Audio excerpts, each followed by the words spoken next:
السلام علیکم ورحمۃ اللہ۔ الحمد للہ وحدہ والصلاۃ والسلام علی من لا نبی بعدہ۔ عن عطاء بن یسار قال سألت ابا ایوب الانصاری کیف کانت الضحایا فیکم علی عہد رسول اللہ صلی اللہ علیہ وسلم قال کان الرجل فی عہد النبی صلی اللہ علیہ وسلم یضحی بالشاة عنہ وعن اہل بیتہ فیأکلون ویطعمون ثم تباہ الناس فصار کما ترى۔ رواہ ابن ماجہ، حدیث نمبر 3147، اور یہی حدیث ترمذی میں 1505 نمبر پر۔ علامہ محمد ناصر الدین البانی رحمہ اللہ اور زبیر علی زئی رحمہ اللہ فرماتے ہیں کہ روایت صحیح ہے۔ عطاء بن یسار کہتے ہیں کہ میں نے جناب حضرت ابو ایوب انصاری رضی اللہ تعالی عنہ سے پوچھا۔ عطاء بن یسار رحمہ اللہ نے کیا پوچھا؟ سوال یہ ہے کہ ایک بندہ جب قربانی کرتا ہے تو وہ قربانی اس کی اور اس کے اہل خانہ کی طرف سے ہو جاتی ہے یا گھر کے ہر فرد کو علیحدہ علیحدہ سے قربانی کرنا پڑتی ہے؟ مثال محمد الیاس بھٹی صاحب قربانی کرتے ہیں تو کیا یہ قربانی ان کی اور ان کی زوجہ محترمہ کی اور اسی طرح عمار بھٹی اور حمزہ بھٹی اور افرا بھٹی کی طرف سے بھی ہو جائے گی، یا یہ کہ الیاس بھٹی کو علیحدہ سے قربانی کرنا ہوگی اور ان کے خاتون خانہ زوجہ محترمہ کو علیحدہ سے قربانی کرنا ہوگی؟ تو یہ سوال پوچھا جناب عطاء بن یسار رحمہ اللہ نے صحابی رسول جناب حضرت ابو ایوب انصاری رضی اللہ تعالی عنہ سے۔ سوال یہ ہوا کہ پیارے نبی علیہ الصلاۃ والسلام کے زمانے میں، آپ کے عہد میں تم لوگوں میں قربانی کس طرح ہوتی تھی؟ تو جناب ابو ایوب انصاری رضی اللہ تعالی عنہ فرماتے ہیں حضور صلی اللہ علیہ وسلم کے دور کا بتاتے ہوئے، پیارے نبی کے زمانے میں آدمی اپنی طرف سے اور اپنے گھر والوں کی طرف سے ایک بکری قربانی دیا کرتا تھا۔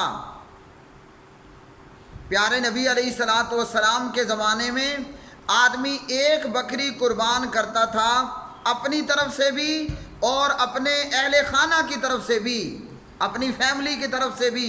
فیملی کے اندر آپ کی بیوی ہے، آپ کے بچے بیٹے بیٹیاں ہیں، اور اگر ماں باپ آپ کے زیر کفالت ہیں تو وہ بھی۔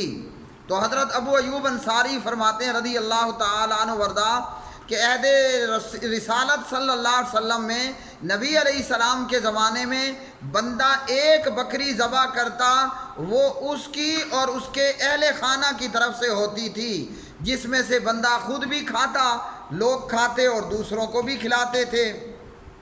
اور فرمایا کہ پھر جو ہے یہ حال ہو گیا جو آج آپ لوگ دیکھ رہے ہیں کہ لوگ جو ہے وہ فخر کے طور پر ایک سے زیادہ جانور قربان کرتے ہیں۔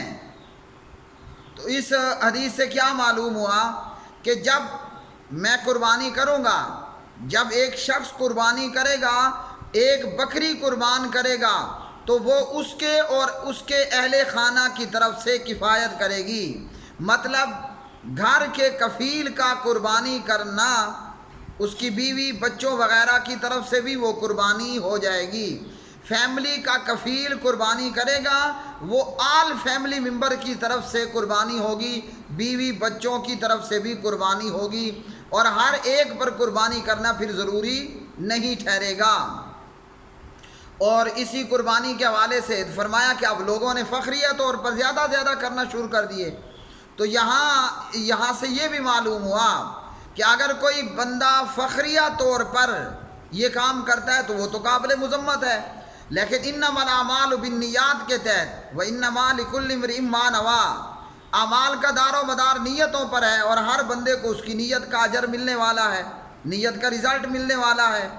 اگر ایک بندے کی نیت بد نیت نہیں ہے، بے نیت نہیں ہے، نیت کے اندر فخر و غرور اور ریاکاری اور دکھلاوا یہ چیزیں شامل نہیں ہیں، اگر وہ ایک سے زیادہ جانور بھی ذبح کر دے تو درست ہے۔ لیکن شرعی طور پر ابو ایوب انصاری رضی اللہ عنہ نے یہ بتا دیا کہ جب میں قربانی کروں گا محمد اقبال، وہ میری بیوی کی طرف سے بھی قربانی ہوگی، 8 بچیوں کی طرف سے بھی قربانی ہوگی، 2 بیٹوں کی طرف سے بھی قربانی ہوگی، میرا باپ چونکہ میرے زیر کفالت ہے اس کی طرف سے بھی قربانی ہو جائے گی۔ تو پیارے نبی علیہ السلام کی شریعت بہت آسان ہے، شرعی طور پر ایک بندہ قربانی کرے، وہ بکری اس کی اور اس کے اہل خانہ کی طرف سے کفایت کر جائے گی، قربانی ہو جائے گی۔ اب قربانی سنت ہے یا واجب، تو اس تعلق سے مختلف قول اور اقوال ہیں۔ احناف کے نزدیک صاحب استطاعت پر قربانی واجب ہے، اور امام مالک، امام شافعی اور امام احمد ابن حنبل رحمہم اللہ تعالیٰ کے نزدیک قربانی سنت مؤکدہ ہے، اور جن لوگوں کے نزدیک قربانی واجب ہے ان کے دلائل میں یہ حدیث ہے جو نبی علیہ الصلوۃ والسلام سے ابو داود کے اندر حدیث نمبر 2788 پر پیارے نبی نے فرمایا یا ایھا الناس ان علی کل اہل بیت فی کل عام اضحیۃ، فرمایا لوگوں ہر گھر والوں پر ہر سال جو ہے وہ قربانی ہے، تو یہ واجب کہنے والوں کے دلائل۔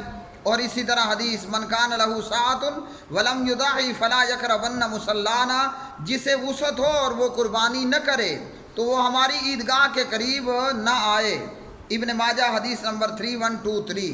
اور بعض کے نزدیک جو ہے وہ قربانی سنت مؤکدہ ہے۔ قربانی کے لیے سونے چاندی کا کوئی نصاب نہیں ہے، آپ بکرا خرید سکتے ہیں، آپ بڑے جانور میں حصہ ڈال سکتے ہیں، تو قربانی آپ کو کرنا ہوگی۔